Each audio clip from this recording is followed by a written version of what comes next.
அண்மைச் செய்தி. திருப்புவனம் இளைஞர் அஜித்தை காவலர்கள் விசாரணைக்கு அழைத்துச் சென்றதன் சிசிடிவி காட்சி வெளியாகியுள்ளது. நகை திருட்டு புகாரில் கடந்த 28ஆம் தேதி அஜித்தை காவலர்கள் அழைத்துச் சென்றதன் சிசிடிவி காட்சி வெளியாகியுள்ளது.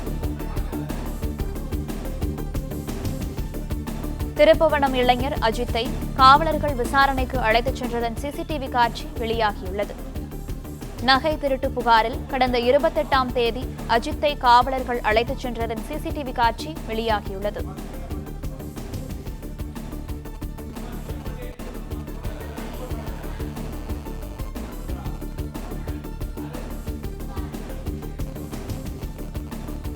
அஜித்குமாரை தனிப்படை காவல்துறையினர் மடப்புரம் கால்வாய் அருகே காவல்துறையினர் வாகனத்தில் கடந்த 28ஆம் தேதி அழைத்துச் சென்ற நீண்ட நேரமாக நிறுத்தி வைத்து அடுத்து விசாரணை நடத்திய அதிர்ச்சி தரும் சிசிடிவி காட்சிகள் வெளியாகியுள்ளது.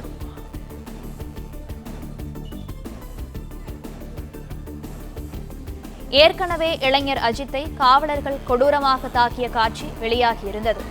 இந்த நிலையில் திருப்புவனம் இளைஞர் அஜித்தை காவலர்கள் விசாரணைக்கு அழைத்துச் சென்றதன் சிசிடிவி காட்சி வெளியாகியுள்ளது. நகை திருட்டு புகாரில் கடந்த 28ஆம் தேதி அஜித்தை காவலர்கள் வாகனத்தில் அழைத்துச் சென்றதன் சிசிடிவி காட்சி வெளியாகியுள்ளது.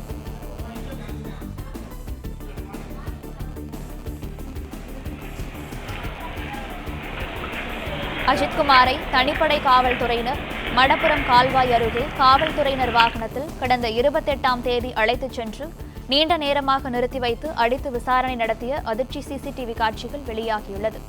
இதுகுறித்த கூடுதல் தகவல்களை எமது செய்தியாளர் மாணிக்கம் வழங்க கேட்கலாம். மாணிக்கம், வணக்கம். இது குறித்த மேலும் விவரங்கள் என்ன, சொல்லுங்க. திருபுவனத்துல மடப்புரம் கோயில்ல காவலராக பணியாற்றிய அஜித்குமாரை காவலர்கள் அடித்து கொலை செய்திருக்கக்கூடிய இந்த விவகாரத்தினுடைய மற்றொரு சிசிடிவி காட்சி தற்பொழுது வெளியாகி இருக்கிறது. மடப்புரம் கால்வாய் அருகே காவல்துறையினர் அஜித்தை அழைத்து சென்ற சிசிடிவி காட்சி தற்பொழுது வெளியாகி இருக்கிறது. அதில் டெம்போ டிராவலர் போன்ற வாகனத்தில் அவர்கள் ஏற்றி சென்றதாக சொல்லப்படுகிறது. அஜித்தை விசாரணைக்காக கடந்த 28ஆம் தேதி பிற்பகல் நேரங்களில் அவர்கள் அழைத்து சென்றிருக்கக்கூடிய அந்த காட்சி தற்பொழுது வெளியாகி இருக்கிறது. ஏற்கனவே இந்த வழக்கு தொடர்பாக சென்னை உயர்நீதிமன்ற மதுரை அமர்வு கொடுத்திருக்கக்கூடிய உத்தரவின் அடிப்படையில மதுரை மாவட்ட நீதிபதி விசாரணை நடத்தி வருகிறார். 3வது நாளாக இன்றைய தினம் விசாரணை நடத்தப்பட்டு வருகிறது. அஜித்குமார் அழைத்து செல்லப்படக்கூடிய நேரத்திலிருந்து இறுதியாக அவருக்கு ஏற்பட்ட துன்பையில் சம்பவம் நேர்ந்திருக்கக்கூடிய நொடிவரையிலுமான நேரில் பார்த்த சாட்சிகள், காதால் கேட்ட சாட்சிகள் என அனைத்து தரப்பிலும் விசாரணை நடத்துவதற்காக அந்த உத்தரவு கொடுக்கப்பட்ட நிலையில் அந்த விசாரணை 3வது நாளாக தொடர்ந்து நடைபெற்று வருகிறது.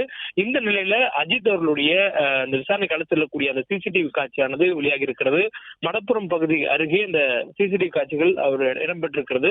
குறிப்பாக இந்த சிசிடிவி காட்சிகள் என்பது இந்த வழக்கினுடைய மற்றொரு ஆவணமாகவும் வெளியாகி இருக்கிறது. பிளே ஸ்டோர் மற்றும் ஆப் ஸ்டோரில் இருந்து பாலிமர் செயலியை QR கோடு மூலம் பதிவிறக்கம் செய்யுங்கள். செய்திகளை உடனுக்குடன் பெறுங்கள்.